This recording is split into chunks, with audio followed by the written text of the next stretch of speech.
hate this. I feel like my camera is just so low, and I have to get way down here to do this. Ugh.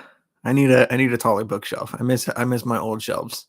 They were so much taller than me, and now that I've got these new sturdy shelves, they're very thick and capable of holding very many heavy books, but they're not tall. They're not tall, and I can't make my camera go any higher than like this because that's the top. That's the top of them.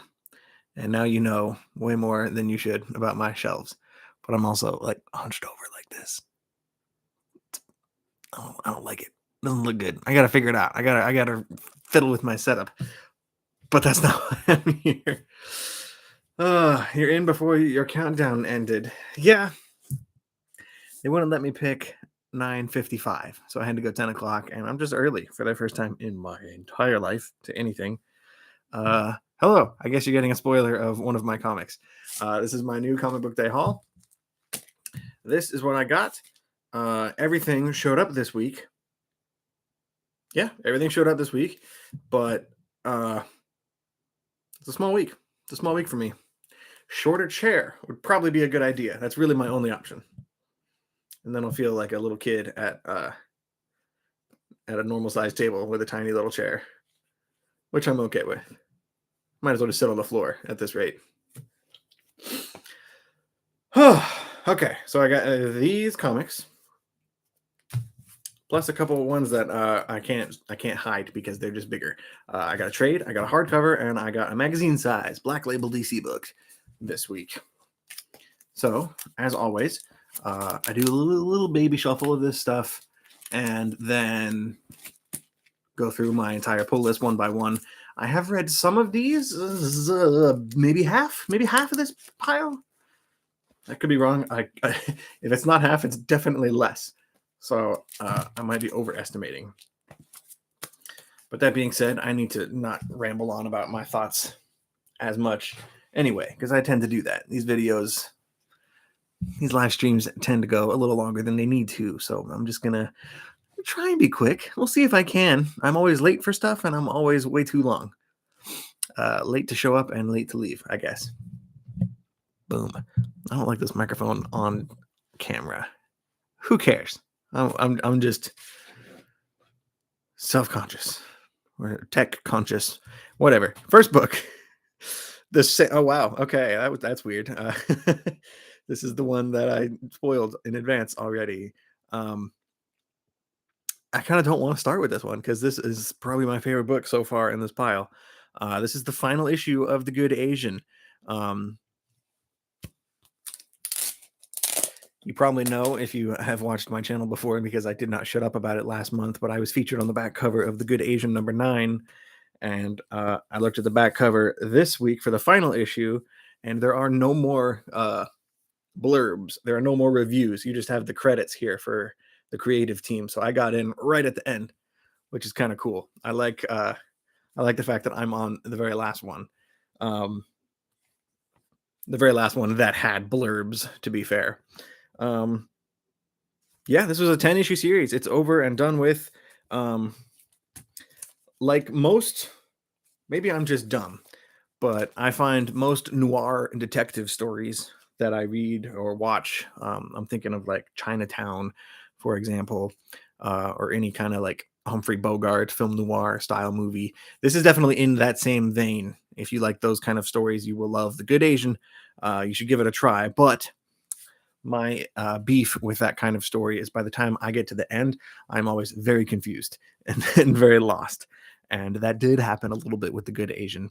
I am looking forward to, now that it is all done, I'm looking forward to sitting down with all 10 issues and just blasting through it at once, because I think that will alleviate some of the confusion I felt between all of the different characters and the backstabbings and the twists and turns that happened, especially in like the issues 7, 8, 9 area of this book. But the conclusion, like the final half or so of issue 10, the actual conclusion to the whole story, was beautiful. It was perfect. I loved the way this book wrapped up. I wish more comics and even like stories would wrap up in ways that are that poignant and satisfying and it also teased the fact that there is going to be a volume 2 of this or some kind of sequel. So I'm looking forward to that. This was one of my favorite books of last year. I think I put it at number 2. I think it was number 2 on my top 10 books of 2021. I just really love The Good Agent. I'm sad that it's over, but I am very much looking forward to whatever this character gets up to in the future. The writer, Pornsak Pichetshote, is going to be doing an issue of The Silver Coin, which is another one of my favorite books with a rotating team of writers. He is going to be writing one of the issues in the 3rd round of Silver Coin comics. So I'm excited for that, and then whatever else he ends up doing after that. But Good Asian, very good book. It's in the title. It's good. Wow, that was lame. Next book. This is the Transformers Beast Wars Annual 2022. Apparently this comic is ending soon. I don't want to say I'm not surprised, but like I'm not surprised. I'm not that heartbroken either. It was I think it'll be like 15 issues, I think is going to be the final one. This is obviously an annual. It's kind of disappointing. This comic was like half retreading the first few episodes of the cartoon from back in the day, but it also added some new characters and new twists to the plot. So it wasn't like 100% retelling of what you already know if you watched that show like 25 years ago or however long ago it's been. It's kind of a bummer that it's getting canceled. I think it's getting canceled. I'm pretty sure it's getting canceled. Whatever.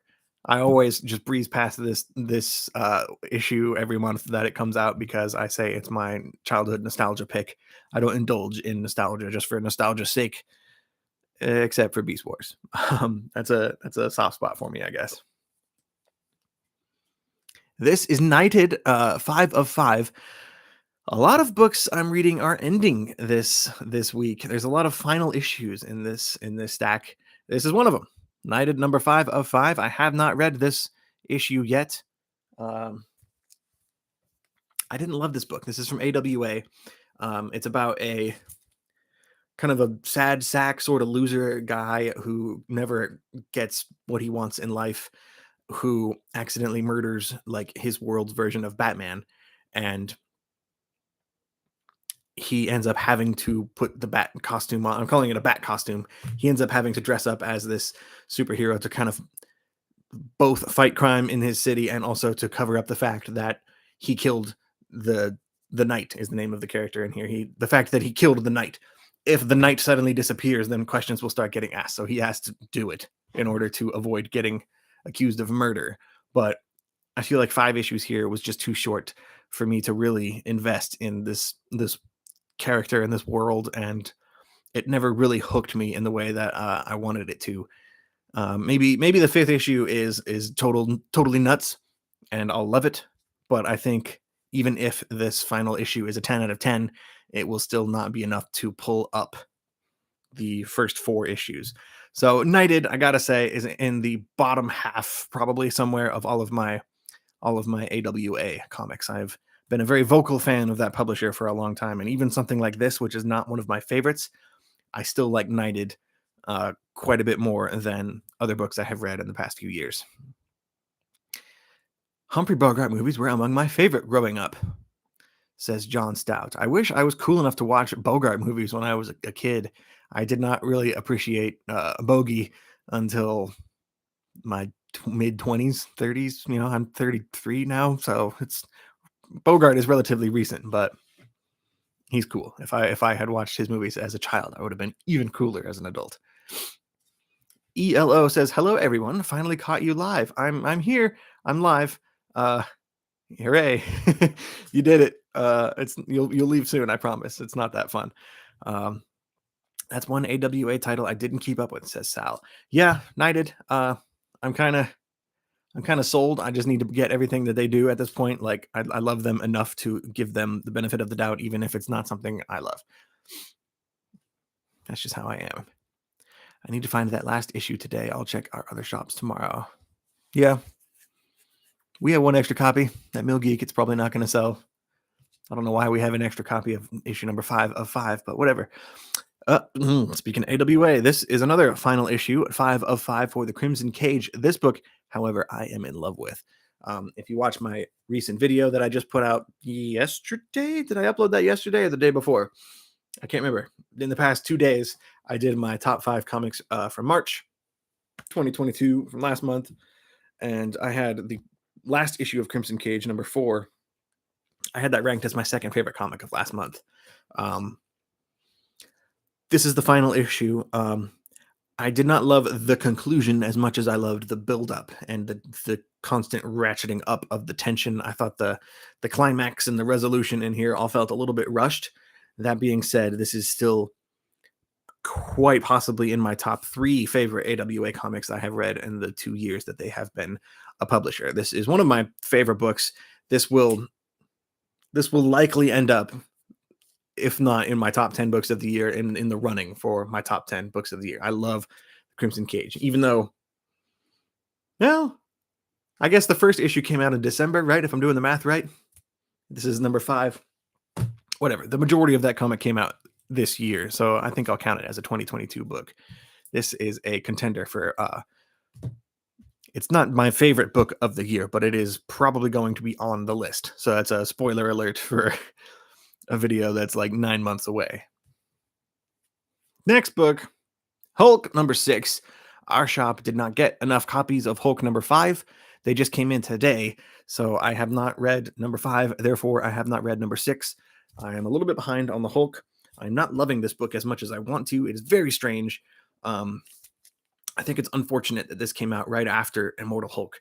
I think if Donny Cates had done this run maybe right before or after some time has gone by after the end of Immortal Hulk, just it's the inevitable comparison that you can't help but make the comparison between Al Ewing's Hulk run and now Donny Cates. It's objectively just not as good. And I think whoever did the following run on Hulk would have a big shadow to kind of get out from under. And this run is cool. It's just so strange and weird, and I don't know where they're going with it, but I trust Donny Cates to take it at least somewhere bonkers. I didn't love Crossover for the first 6 issues or so until the second story arc. So I'm willing to give him the benefit of the doubt and see how the story progresses moving forward. I'll do this one. This one is the only oversized book I got today, so there is no hiding it. This is not going to be a surprise. Therefore, I'm just going to do it. This is Catwoman Lonely City, number 3. I was under the mistaken impression that this was the final issue of Catwoman Lonely City because most of these jumbo-sized DC Black Label books tend to be 3-issue stories. This is not. I sat down and I read all 3 of these, thinking I was going to binge read the whole entire series all at once. Turns out there's another issue coming out in August. So I feel like I wasted a little bit of time because these take a while to get through. And I did read all 3 back to back to back. And if I had known that this wasn't the final issue, I probably would not have read it, or at least wouldn't have read all 3. I could have read some other stuff, but whatever. That's neither here nor there. This is a cool book. This is written, penciled, colored, and lettered all by Cliff Chiang. I think that's really cool. I like the fact that it's all done by one person. That gives it a really unique, distinct voice. And I just love the world here. It's like 10 years after Batman has died, after Joker, Commissioner Gordon, and I think Nightwing have all died in some epic battle that really got out of hand. And this is 10 years later after Selina Kyle has been in jail and what she gets up to now that she's released and is an older lady. She's not quite retirement home age, but she's definitely too old to be jumping off rooftops and doing rolls on roofs and pulling heists. So it's cool to see an older Selina Kyle having to adapt to this new world. I don't know how long this book is going to be. I hope it's 4, but whatever. I'm enjoying it. I actually really like this book. Catwoman Lonely City, number 3 out of whatever. Maybe 4, maybe 10. I don't know how long this book's going to go for, but that's that. It's because wrestling is cool. I have not looked at the chat in a while. Tessa says wrestling is cool. Maybe wrestling is cool. What do I know? I think I liked Crimson Cage more for the Macbeth of it all than for the wrestling, but still a good book either way. In spite of 2 reasons I almost didn't get it. Agu's here. Hey Agu, good read. Poor Croc. Yeah, that's a little bit of a spoiler, but yeah, Killer Croc is a really cool supporting character in Catwoman Lonely City. And yeah, I never thought I'd feel sympathy for him, but they make him into a really sympathetic character in this run. So I quite enjoyed that.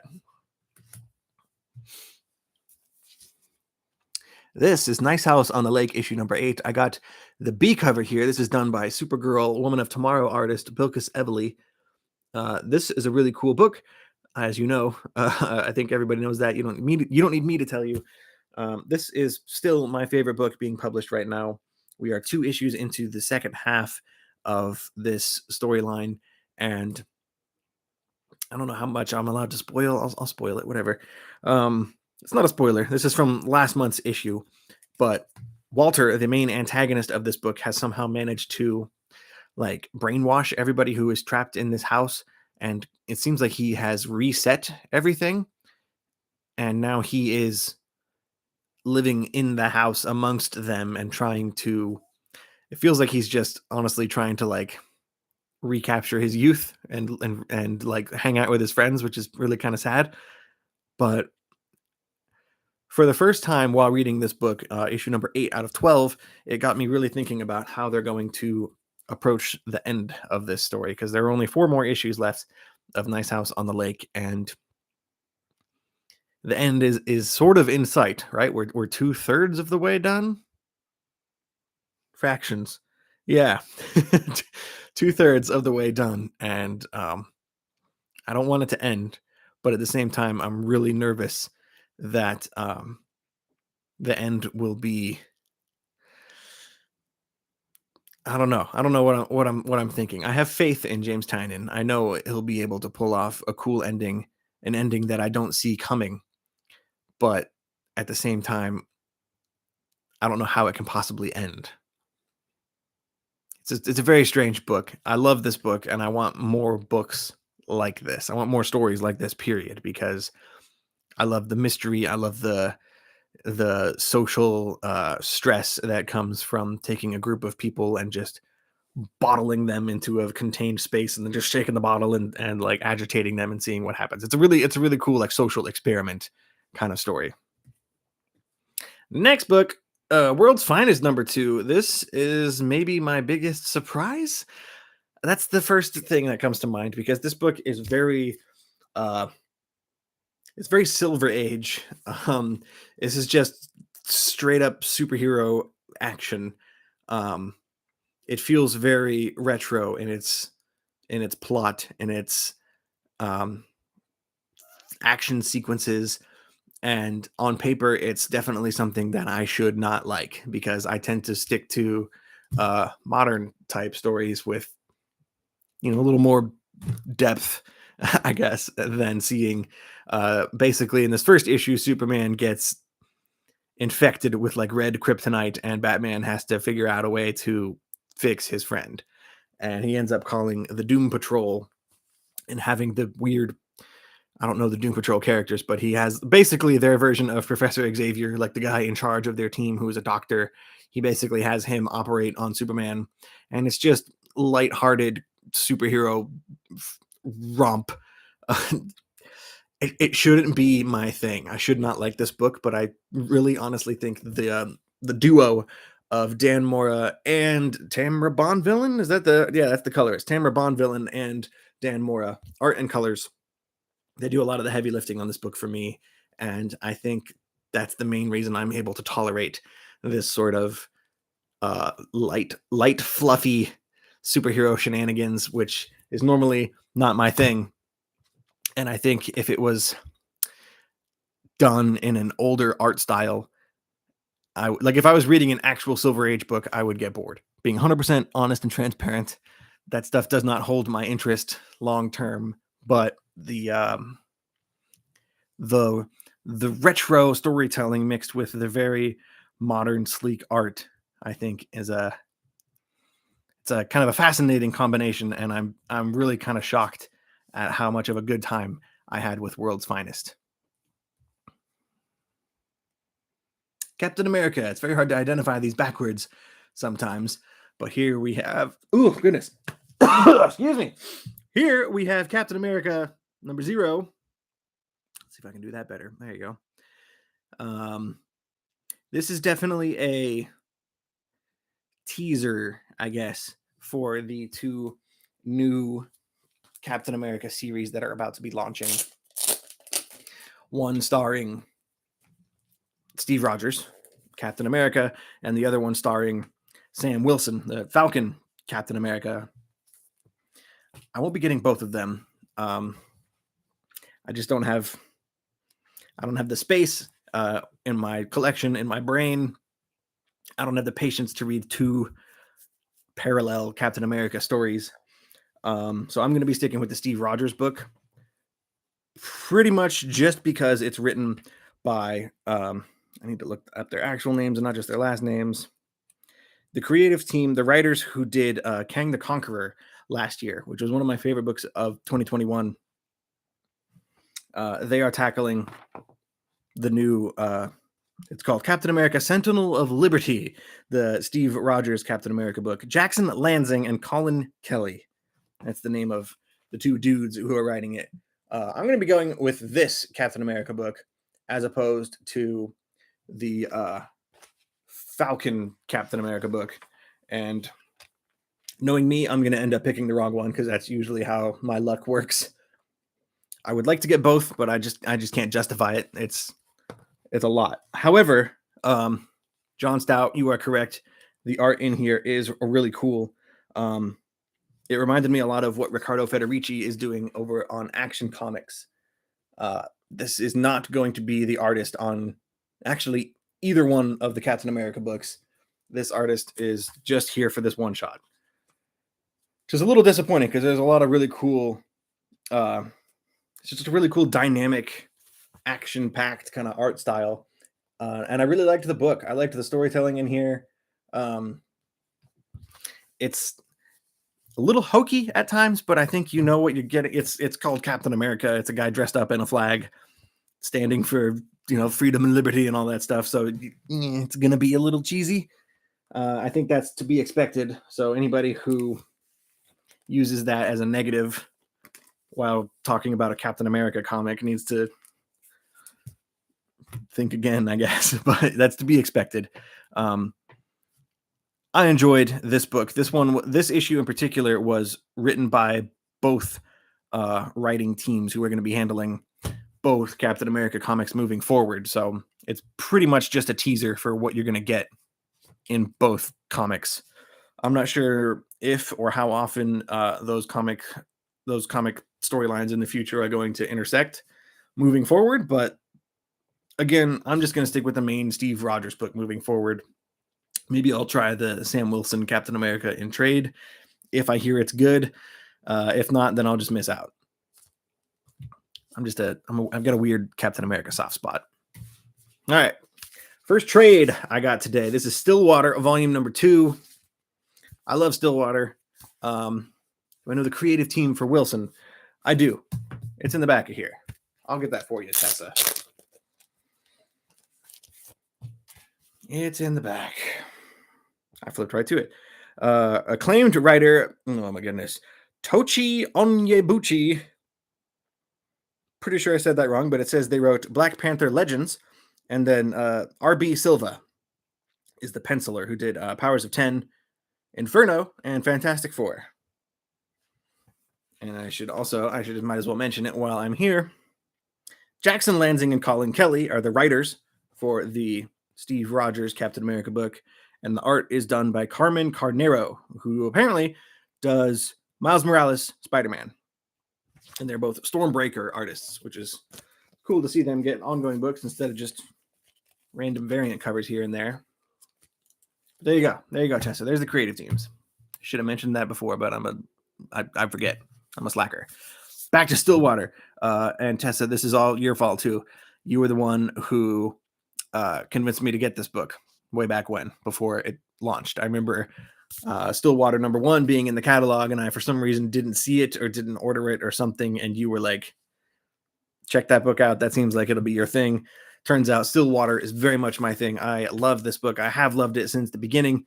I said on a recent a Whatnot sale a couple of weeks ago that I was doing on the Bill Geek Comics channel, if I could pick any one comic that I'm reading right now and wave a magic wand, and make that comic into a TV show, I want Stillwater to be a show. I have all of my fingers crossed that this book will become a TV show in the future, because I think it would be a really cool story to see play out on a screen. There's just a lot of depth here. There's a lot of cool characters. The concept is cool.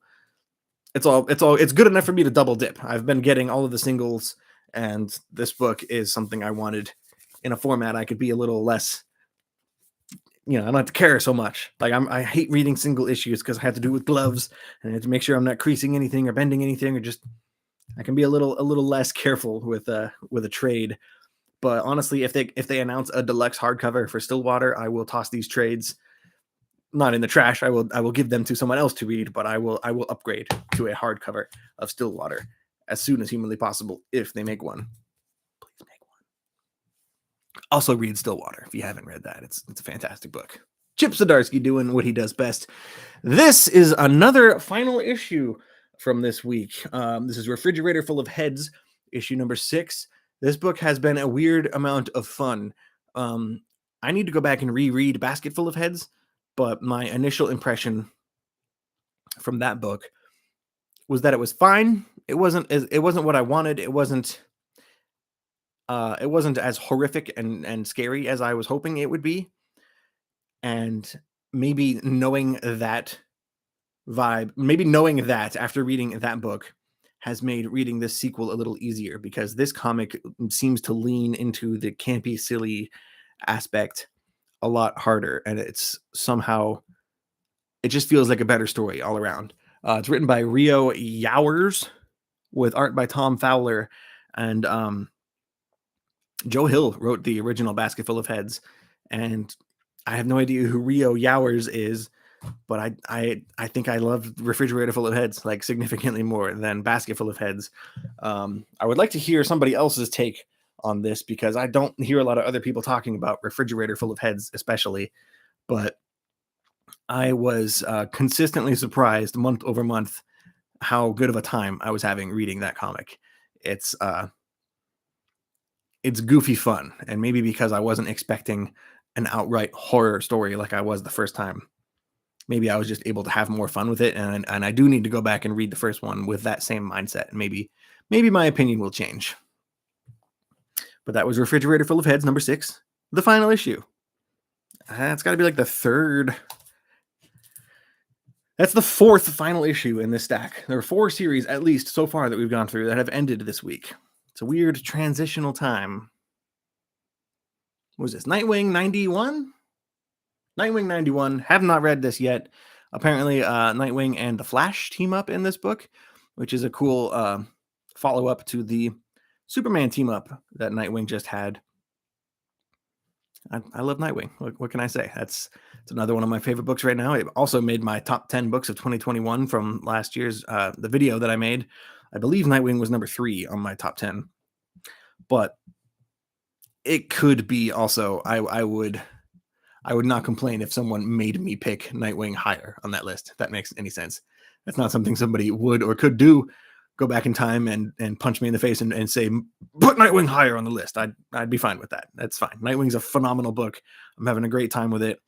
It kind of makes me scared, because eventually Tom Taylor is going to move on from Nightwing, and I don't know if I'm going to probably stick with it just to see what's up. But like, I've never read Nightwing before, and I'm nervous about reading it after Tom Taylor's done, because I'm just loving what he's doing with this character so much. Him and Bruno Redondo, especially the two of them together as the creative team, are doing really cool things with Nightwing. So I don't know why I'm thinking about the end. I don't think Tom Taylor has said anything about being done with Nightwing anytime soon. So I'm hoping he stays on it forever. Catwoman number 42. I really love this book. This is a chance I took. This is the 4th issue of this new creative team, Teeny Howard and Nico Leon on the artwork in here. And this is the end of the first story arc. I just love this book. I shouldn't. I've never read Catwoman before, and I only gave this a shot because it was a new creative team, and I'm trying to just try more new stories and give things a chance. I don't know. The art in here is just really sleek. A lot of neon and dark colors all at once, and the plot line is very crime heavy, which is always a recipe for success for me. I'm interested to see where this goes from here. It's my first time reading a Catwoman book, apart from Catwoman Lonely City, of course, which I talked about earlier. But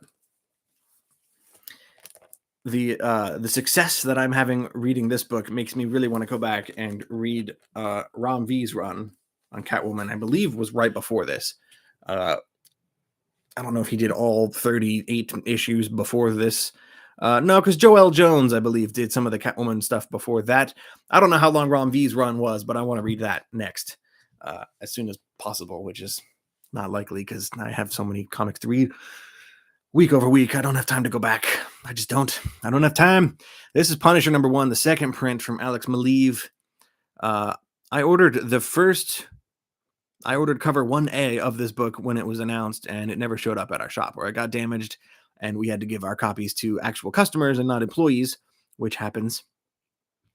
So thankfully they did a second print. This is a second print done by Alex Maleev, who just so happens to be one of my favorite artists.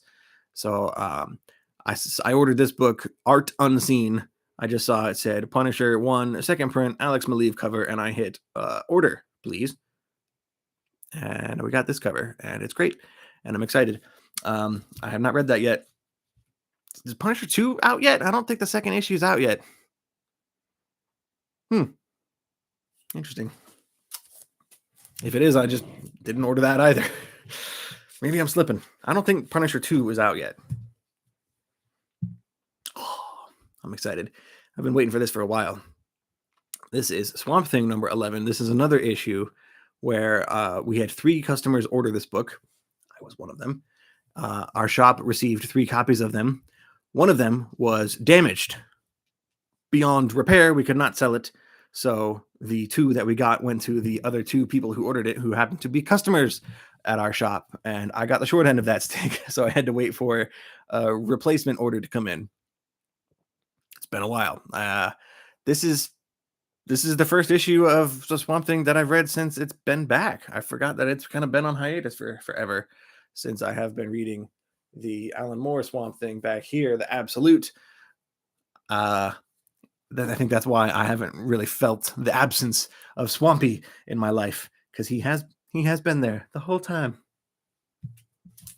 But no, I'm excited to read number 11, and I think issue 12 of Swamp Thing is next week, so I might even just hold off on that until the new issue comes out and read them both back to back. Looks like he has an evil squid on his chest, says Paul. I think you're talking about Punisher or me. Do I have an evil squid on my chest? No, that's Donald Glover. Okay, I could see it. It's like he's got like a little Cthulhu face going on with the tentacles, like a Davy Jones. Okay, that's an old reference. Oh, what's next? This is Batman the Night number 4. I never got around to reading number 3. I have it sitting right over there on a stack. It made the bottom of my stack. I never got around to reading it, and then the weeks rolled by, and then I realized I might as well just wait until number 4 comes out. I haven't read Batman the Night since issue number 2. So when I do get to that, I'm going to do 2, 3, 4, knock those 3 all out at once, and I'll have a grand old time, because I did love the first 2 issues. And I am very excited that Chip Zdarsky will be taking on the main Batman book.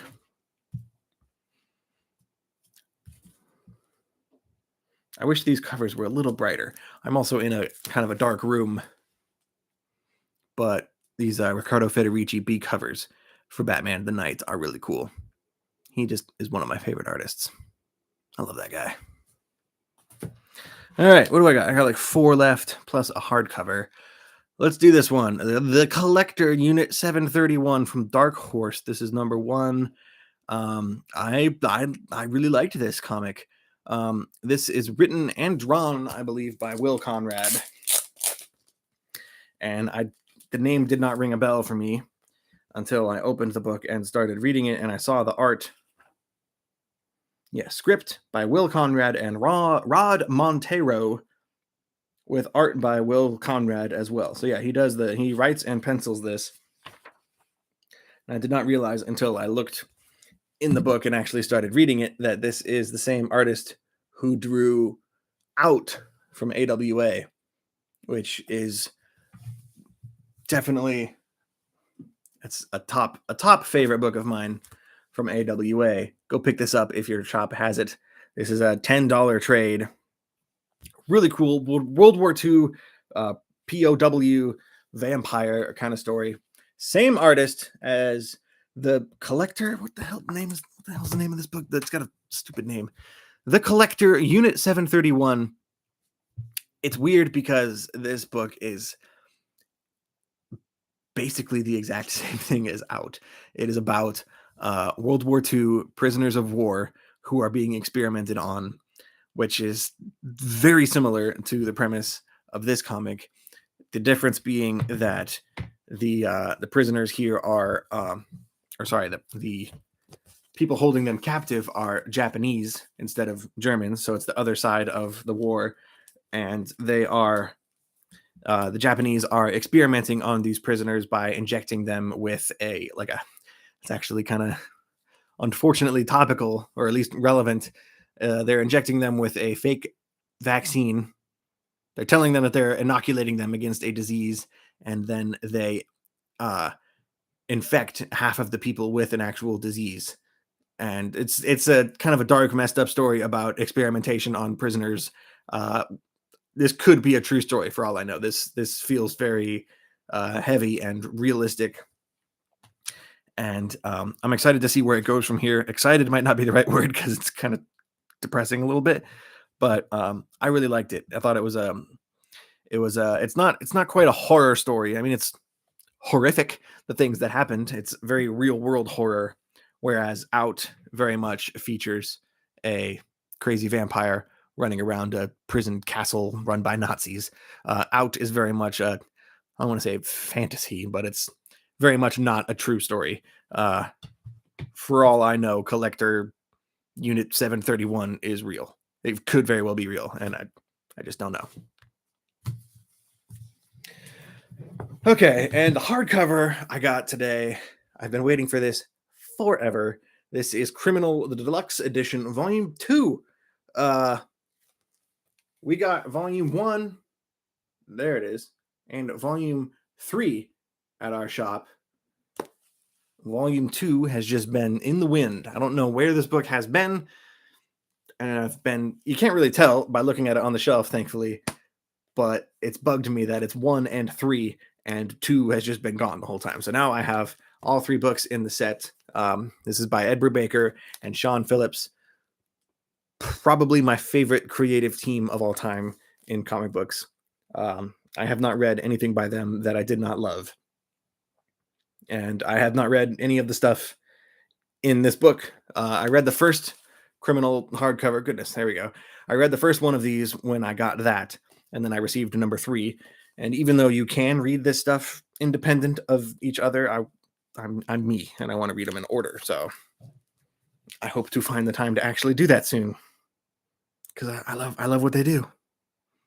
I don't read enough of the stuff behind me as I should, because I'm stuck reading all of the weekly books that I'm getting every week, which is it's not really a problem. It's a great problem to have. Here we go. This is another thing I'm not reading. This is Stranger Things Kamchatka, number 2 of 4. I've been talking about this every time I get a Stranger Things comic. I always say that I'm putting them aside and waiting until I do a Stranger Things rewatch before the new season comes out. I have started that rewatch. I am now 2 seasons in, and I have read the first I have them all in this box over here. All of the Stranger Things books that I have read the first 4 issues they did, which is just a tie into season 1. But it doesn't feel like they really scratched the surface of everything they could tell in the Stranger Things universe. So I am excited to see what all the other comics I have had sitting there for years now. I'm excited to see what's going on in those books. All leading up to the fourth and final season of Stranger Things, I think. I hope. June? Month of June? Month of May? It's coming out very soon. And I'm okay with it being over. I hope it's over because those kids are getting too old. And it's a little weird. They haven't aged right. I don't know. They definitely worked. That show worked a lot better with them as little kids. And the older they get, the less interested I am. Although, thankfully, it's got David Harbour, so I'm okay. I'm okay no matter what happens. Here we go. This is Animal Castle number 5. I have not read this yet. I don't really jump to read this book first because it's very heavy. It's got very, very small font. It's very hard to read, but there's a lot of themes and there's a lot of stuff happening in this book. But it is it's not something I read first every week. But every time I'm done reading it, I am very satisfied and happy with it. It's just a really cool book. You don't need me to explain it again. I got the 4th issue right here because I always read the previous one and then the current one. Swamp Thing is right under that one too. I've got my stack of previous issues right here. But yeah, Animal Castle. I don't know how long this book is going to go on for. But based on how much I have enjoyed reading the first 4 issues, I'm good. I'm good for however long they want to do this story. I'm on board. It doesn't feel like something you can sustain forever, since it's a book about revolution brewing amongst cute, cuddly animals living in a castle with each other. It's very hard to explain, and it doesn't sound good until you actually try it. But I don't know. We'll see. We'll see how it plays out. I have not been disappointed. 4 issues in. I have one book left here. It is face down. I don't know what it is. And I can't think of what it is. I know it's not a Marvel book because I only got 2 Marvel books this week. Punisher and Hulk. It's not an AWA book. What is it? Oh, it is. Okay. Wow. This is Primo's. I forgot this came out today. Primo's number 3 of 4. This is already almost done. My vibe from the first 2 books, it feels like everything that happened in issues 1 and 2 might as well have been one issue, because maybe this book needs a 5th issue. The fact that we're already 1 issue away from the end, it feels too soon. I don't know what happens in this one. I have not read this yet, but 4 might not have been long enough to really invest in those characters and the story they're trying to tell. It's a very big story in scope, as you can see by the cover. It goes all the way back to prehistoric. That's not the right word. They're not that old. The Mayan civilization, a couple thousand years old. It goes all the way back to that and to the present day. And there's some intergalactic elements in this story. There's just a lot that they're trying to cram into 4 issues here. And I've read 2. I've read half of the story so far, and it just feels like they're going to have to really rush. And I'm hoping they don't go too fast wrapping this up in 2 issues. That was a little bit of a complaint I had with Crimson Cage, was I felt like the final issue, number 5, felt very quick, and like they could have and probably should have stretched that out into 6 and maybe tied that up a little, taking their time a little more with the conclusion. So I'm hoping that doesn't happen again with Primo's. But that was my stack. That was everything I had this week. I had Criminal. Very excited to read that. I had Stillwater. I've already read these. I know this is great. When I reread it, I will be able to do it in trade form without potentially sacrificing my precious singles. I had Catwoman Lonely City, which I loved. Still not done. I thought that was the final issue. It is not the final issue. And then I had this whole stack. It's not that big of a stack. It's a pretty light week for me. Maybe not for everybody, but that's that. So yeah, thank you guys for hanging out with me. I started this significantly later than I normally like to, but it's mystery mail call week right now. Actually, tomorrow is going to be the day that we have people in our warehouse assembling all of the mystery mail calls and getting them ready to get picked up on Saturday by the post office. So this week, every month is always really hectic and busy. So my spare time is spent there. So that's what I'll be doing tomorrow too, and the next day, and on Saturday. So I'll see you guys on Wednesday, the next time I do this show, or you can see me on Tuesday. Although I don't know if it'll be this Tuesday because I think Tom's on vacation. I don't know what we're doing. We're gonna pre-record our next podcast. That one will not be live. I think it's this next coming one. I assume it's going to drop on Tuesday just to keep the schedule the same. I don't know what our plan is. We're going to record that this weekend, though. So I don't know. Worst case scenario, I'll be back here next Wednesday. So I'll see you guys then, and I hope you have a good night. Peace out.